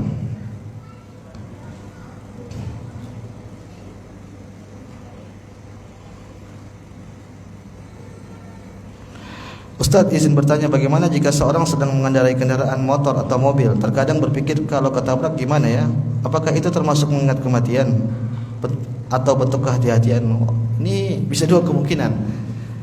Kemudian pertama, dia takut mobilnya lecet atau takut motornya lecet. Itu namanya cinta dunia. Yang kalau begini akhirnya tidak keluar-keluar. Ini bisa jadi was-was, bisa jadi takut. Iya, akhir banyak kejadian jemaah. Misalnya ada acara, misalnya ada kegiatan silaturahim misalnya yang kita mampu untuk pergi. Tapi ada was-was, jangan pergi, nanti kalau safar, kalau ketabrak gimana? Nanti di jalan ada begini. Akhirnya tidak jadi pergi, padahal mampu untuk pergi. Nah, ini namanya was-was. Contoh misalnya ada daurah misalnya, dan kita mampu kita ada daurah misalnya di luar kota. Mungkin naik pesawat, harus naik pesawat. Dan kita sudah niatin memang mau pergi. Tahu-tahu pas mau pergi dibisikin sama setan, nanti kalau pesawatnya meledak gimana? Nanti gimana? Akhirnya nggak jadi pergi ya. Ini namanya was-was. Kalau meninggal ya sudah meninggal. Sekali lagi, mengingat kematian itu dengan apa? Dengan banyak beramal saleh. Justru kalau kita tahu kita mau meninggal ya sudah, berarti kita tambah gas lagi amalan solehnya, bukan malah kita mundur atau yang lainnya. Intinya seperti itu. Bisa jadi dua kemungkinan. Wallahu a'lam.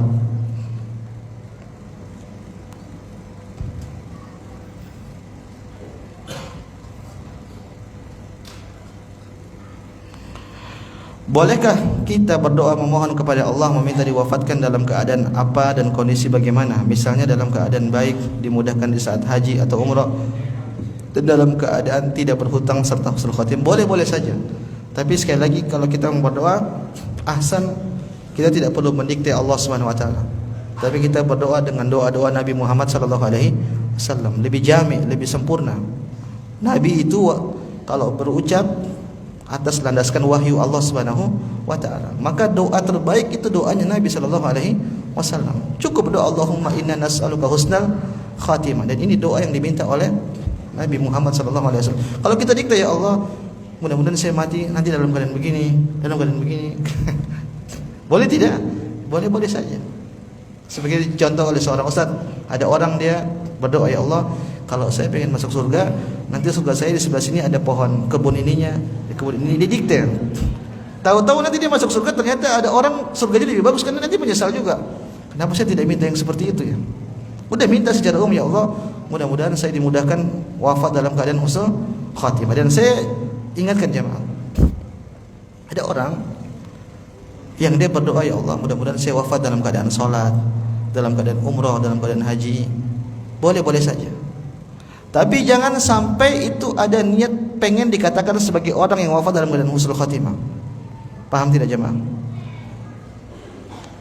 Saya ulang, orang berdoa wafat dalam keadaan salat, dalam keadaan baca Al-Quran, dalam keadaan umrah, itu boleh-boleh saja. Kita minta boleh. Tapi jangan sampai ada domplengan di dalam hati kita mengatakan supaya orang tahu kita orang soleh. Itu tipis. Kenapa kita berdoa begitu? Supaya orang tahu nanti saya wafat husnul khatimah begitu. Maka itu sangat tipis. Jangan sampai kita ada niat-niat tendensi seperti itu. Sudah cukup kita berdoa husnul khatimah. Insyaallah kalau kita orang bertakwa, Allah mudahkan. Kata Imam Ibnu Katsir, man 'asha 'ala syai'in mata 'alaihi. Barang siapa yang terbiasa hidup dengan suatu kondisi, maka Allah akan wafatkan dia dalam kondisi tersebut. Biasa main judul, ya wafat bisa jadi dalam main judi. Siapa yang suka salat, suka baca Quran, maka dia akan terbiasa dengan hal tersebut, maka Allah akan wafatkan juga dia dalam kondisi tersebut.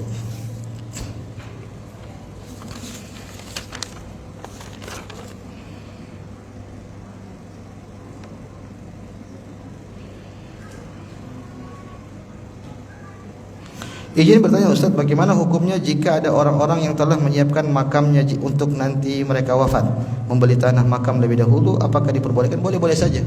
Boleh-boleh saja. Beli kain kafan. Boleh. Ada teman beli kain kafan. Kemudian si penjualnya mengatakan, "Pak, nanti ya minggu depan." Dia jawab, "Ya saya juga nggak buru-buru kok." Boleh kita persiapan gitu. Kita boleh persiapan sebagai, bukan buat gaya-gayaan, tapi ya buat mengingat aja, buat kita meninggal nanti seperti apa. Boleh, hukumnya boleh saja. Tapi ya itu, jangan juga kalau bisa di pemakaman umum jamaah. Rugi kalau kita beli sebidang tanah, kemudian kita bikin kuburan pemakaman buat keluarga kita. Ruginya dari sisi apa jamaah, saya tanya? Ada yang bisa jawab? Kenapa? Iya, yang mendoakan kurang. Mending kita digabung dengan kuburan kaum muslimin. Tatkala orang menziarahi kubur, benar assalamualaikum ya ahlad diyar, itu doanya masuk ke kita. Tapi kalau kita beli tanah misalnya di pojokan, di jonggol lah sendiri buat keluarga, yang datang cuma keluarga kita doang.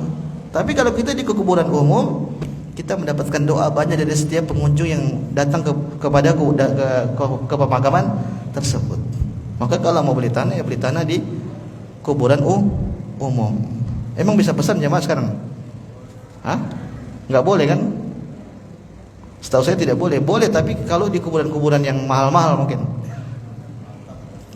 Pemakaman Allah alam kan.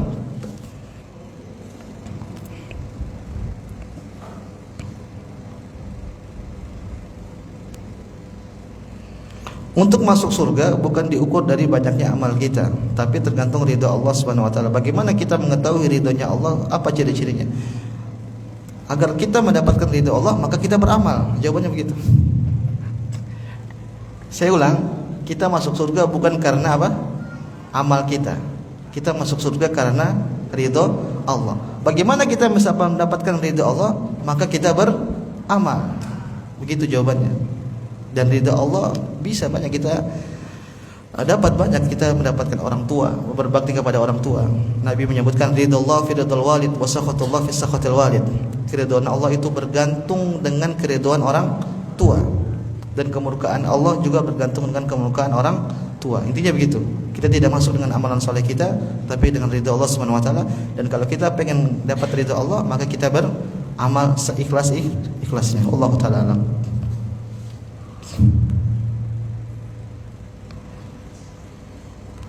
Apa tolak ukur bahwa kita sedang diuji dengan kenikmatan? Kadang kita selalu diberikan kenikmatan yang kita tidak tahu bahwa itu ujian. Kenikmatan itu hakikatnya ujian. Kenikmatan itu hakikatnya kita katakan apa? Ujian. Bagaimana agar kita bisa selamat dari ujian? Bagaimana kita bisa tahu tolak ukur kenikmatan ini berkah atau tidak? Itu tadi, kalau kenikmatan tersebut mengantarkan kita nambah taat kepada Allah, berarti ini adalah keberkahan. Sebaliknya kalau kenikmatan tersebut membuat kita tambah lalai beribadah kepada Allah, atau bahkan mungkin membuat kita keluar dari beribadah kepada Allah, maka ini musibah. Ini musibah, berarti kita tidak selamat, kita tidak lolos dari ujian tersebut. Wallahu taala alam. Apa kiat untuk mempertahankan istiqomah dalam ibadah yang menghindari penyakit futur? Ini butuh kajian. Buat istiqomah banyak. Yang paling inti, banyak ingat mati. Paling inti ingat mati. Kemudian cari teman-teman yang baik. Kemudian banyak berdoa. Tapi kalau kita banyak berdoa, banyak doa kemudian banyak mengingat mati, insya Allah itu akan membuat kita istiqamah.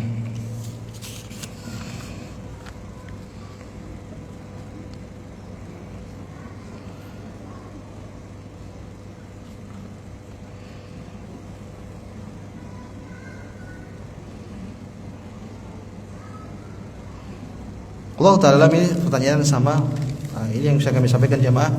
Pertanyaan, ada beberapa pertanyaan yang saya tidak bisa jawab. Mohon maaf karena keterbatasan ilmu saya. Mudah-mudahan bermanfaat bagi saya pribadi dan jamaah sekalian. Sekali lagi, kalau ada benarnya ini datang dari Allah Subhanahu wa taala. Kalau ada salahnya saya mohon maaf. Ini murni dari kebodohan saya, dari kejahilan saya, dan saya siap rujuk dari kesalahan tersebut. Mohon maaf kalau ada salah kata. Saya tutup subhanakallah bihamdik asyhadu an la ilaha illa anta astaghfiruka wa atubu ilaik. Assalamualaikum warahmatullahi wabarakatuh. Waalaikumsalam warahmatullahi wabarakatuh. Alhamdulillah, telah disampaikan yang besar. Jazakumullah khairan Ustaz apa yang sudah disampaikan. Untuk info kajian berikutnya, insya Allah pekan ketiga bulan Juli pada Sabtu tanggal 19 pada tanggal 19 Mei jam 9 pagi oleh Ustaz Muhammad Sari dengan tema kita butuh letih untuk Allah. Semoga kita dimudahkan dalam proyek untuk Ibu Sati. Amin ya rabbal alamin. Barakallahu fikum. Wassalamualaikum warahmatullahi wabarakatuh.